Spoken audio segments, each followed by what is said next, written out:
You're on the Ruslan Belov channel, and this is the daily briefing on the Ukrainian front. In addition to the powerful strikes on Kyiv that we discussed yesterday, strikes were also carried out on ships yesterday, -3 ships in one day. It amazes me that there are still kamikazes willing to sail into Ukrainian ports without fear of catching a missile or a drone. Zelensky was in tears yesterday that nobody is giving them Patriot missiles, while meanwhile Ukrainian intelligence claimed that the DPRK, North Korea that is transferring its missile unit to Russia. 6 launchers and 120 ballistic missiles. It looks like Ukraine is becoming a testing ground not only for Europeans, but for Koreans too, and possibly for Chinese technology as well. If North Korea has a large stockpile of missiles and wants to test them, there's more than enough targets here. North Korea is the only country that has actually gotten involved in this war with its own soldiers directly on the battlefield, not just in words, equipment, and intelligence. Also, a video has appeared online showing North Korean soldiers in trenches, with Russian troops nearby filming them and talking with them. Last time North Koreans were reported to be participating in the war, many of my viewers doubted it, although I said at the time that the information was accurate. Now nobody's really hiding it anymore. At least recently there was information from American newspapers claiming that Russian forces are actively sharing combat data with the Chinese military. China is also very interested in which technologies are actually proving effective in real combat, and in which direction to develop its own technology. Technology on the front now decides a great deal. Good communications, satellites, and so on have completely changed this war. There will be no more tank breakthroughs like in the past, and artillery has also lost a considerable share of its former advantages. Small drones and communications have changed warfare for decades to come, most likely, and cruise and other missiles also haven't proven as effective as many had previously assumed, that precision weapons could solve most problems. The US war with Iran confirmed this once again. Satellite communications are now becoming a key technology, one that could tip the balance heavily, especially in Russia's favor, since the country has substantial drone resources, the Geran-type drones. And satellite terminals are being fitted on everything from agricultural drones to plane-type drones capable of flying 2,000 kilometers. So if satellite communications become available to the Russian side by 2027, not only will Ukrainian territory be laid bare for the Russian military, but EU territory will be visible almost to its full depth as well. I wouldn't be surprised if, as soon as Russia starts massively striking Ukraine with satellite-linked Geran-type drones, Zelensky suddenly wants peace and agrees to hand over Donbass, if it isn't already under Russian military control by then. Or more likely, Russia will want something more, because the war would shift noticeably in Russia's favor. Also worth noting, the European Union has stripped Ukrainian citizens of the protective measures Ukrainian men had been receiving up until August 5, 2026. Previously, if someone had, say, fled across the border and applied for protection in Romania, they would get the full social package, the right to work officially, benefits, and so on. Now the European Union checks that a man crossed the border legally, and only then is the question of granting him protection decided. In other words, Europe is essentially pushing all Ukrainian men aged 22 to 60 toward the war regardless of their personal convictions. In effect, ordinary men have been thrown into the war to serve the interests of the EU and globalists. Of course, even now, after crossing the border, Ukrainians can choose countries outside the EU where they can stay for quite a long time, find work, and somehow ride out this terrible war. Some choose simply to sit at home and not go anywhere so as not to be caught by the TCC, Territorial Recruitment Center.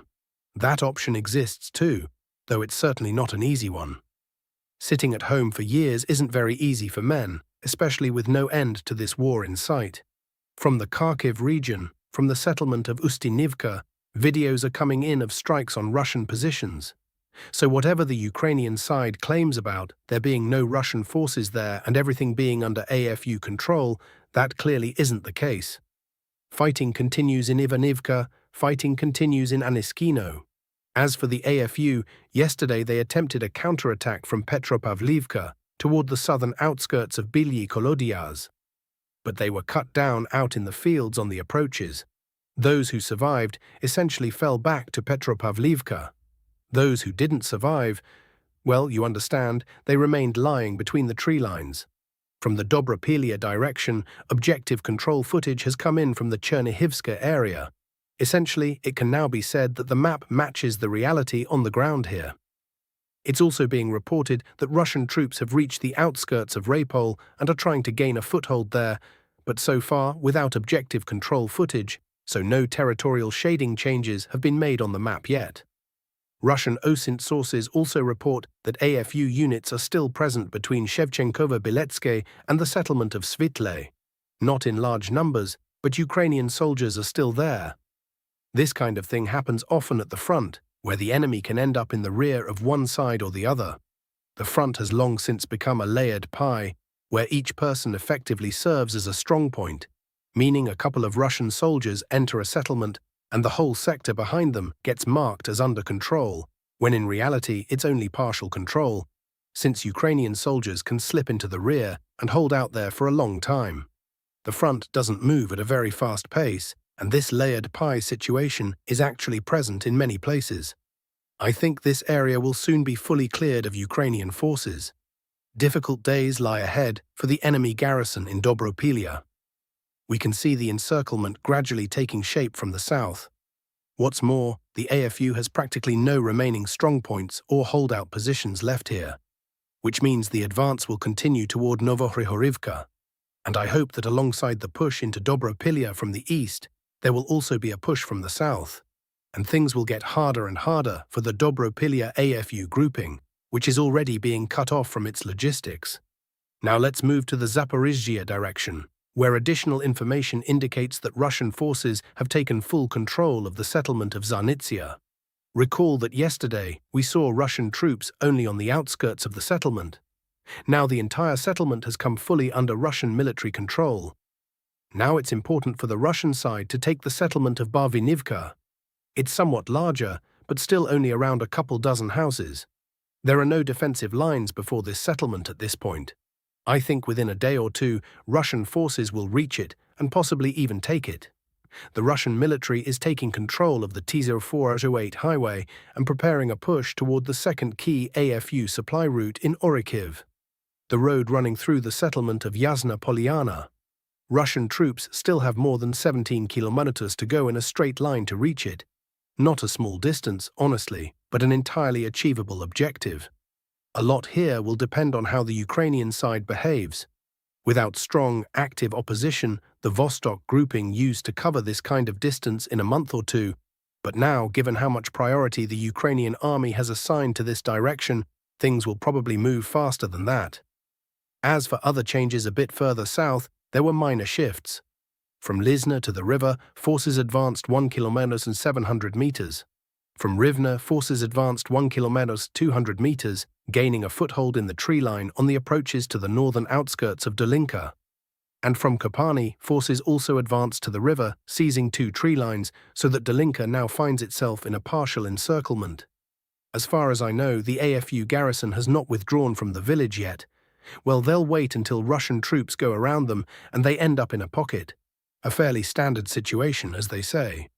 But the key development here was the breakthrough of the defense near the village of Barvinivka. Russian OSINT sources also report that the advance in the Kyiv direction is proceeding at a strong pace, and that the situation here will soon shift decisively in Russia's favor. There's no confirmed information on this yet, but something interesting appears to be brewing here. Now let's look at what's happening on the western part of the Zaporizhzhia front. Units of the Russian Dnieper grouping are gradually retaking positions they lost back in the spring of this year, when the AFU carried out counter-offensive operations and managed to push Russian forces out of several settlements at once. Primorske, Magdalinivka, Novoyakovlivka, Lukyanivka, and Pavlivka. Pavlivka has been taken under the control of the Russian Dnieper grouping's units, which are continuing offensive operations toward Novoyakovlivka and Lukyanivske, and are also trying to reach Yurkivka, thereby enveloping the Kyiv AFU grouping from the west, essentially as originally planned. No fundamental changes. As before, Russian units are gradually occupying the city, pushing the enemy out. Fighting continues for Moskovka, and fighting continues to squeeze the small bridgehead remaining south of Kupiansk-Vuzlovyi. Overall, the situation here, I'll repeat, is such that until the Russian military manages to push the front well west of Kupiansk, Ukrainian forces will keep trying to sustain the soldiers still holding out in their dugouts. As practice shows, such pockets of resistance can sometimes survive for up to a year. Ukrainian television recently reported on this. One soldier spent 346 days in such a dugout, with supplies dropped to him by quadcopters, living in these conditions for nearly a year. The other soldiers in his group were killed, but he survived. Understandably, no one is going to expend resources trying to hunt down such lone holdouts, since it's simply not worth it. You could lose dozens of soldiers in such searches for nothing. Until the front line moves back dozens of kilometers, such a person can remain behind enemy lines for an enormous amount of time. Summing up the past 24 hours, 2 settlements and around 13 square kilometers of territory passed under Russian control. The AFU made no advances over the past 24 hours. That's all I have on the front situation for today. In other news, Trump reportedly summoned the head of the Pentagon for an explanation over a missile shortage, according to the Washington Post. At a meeting at Camp David, Trump demanded that Pete Hegseth explain why he had not been informed in advance about the depletion of munitions stockpiles, which is said to be limiting the US's ability to continue large-scale strikes on Iran. Ganka Trump had believed the stockpile issue was already resolved. Hegseth, for his part, placed responsibility for the situation on his deputy, Stephen Feinberg. In the first month of the war, the US reportedly expended more than 850 Tomahawk missiles, over 1,000 Patriot and THAAD interceptors, and more than 1,300 ATAK-MS missiles. Stockpiles of the latter are said to be nearly exhausted. The depletion of American and Western arsenals is already being felt in Ukraine as well, which is experiencing a shortage of air defense missiles. At the same time, the White House and the Pentagon are denying reports of a conflict between Trump and Hegseth and of depleted stockpiles. White House Press Secretary Caroline Leavitt called the report entirely false. Cuba, Trump's next target. The New York Times reports that the CIA has created a secret task force focused on Cuba, aimed at ramping up intelligence activity and covert operations designed to pressure the Cuban government and exploit divisions within the country's leadership. This move is in line with the Trump administration's new strategy toward Havana, which includes stepping up intelligence gathering and elevating Cuba's priority within the U.S. intelligence community. Iran war update. Latest Trump said talks with Iran went well, and that results could come within 48 hours, speaking to Fox News on August 5th. Iran's Deputy Foreign Minister, Kazem Garibabadi, said the same day that the U.S. had asked for negotiations just 4 to 5 days after the new round of clashes broke out in July. According to Iranian state media, the current focus of the talks is a new transit corridor arrangement, a middle corridor shipping route meant to secure Iran's rights as a coastal state and eventually replace the northern and southern shipping routes.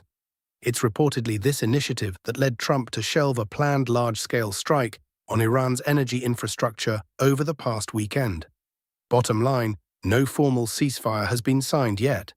Strikes are paused while negotiations continue, with both sides describing progress, but no confirmed deal as of August 5-6.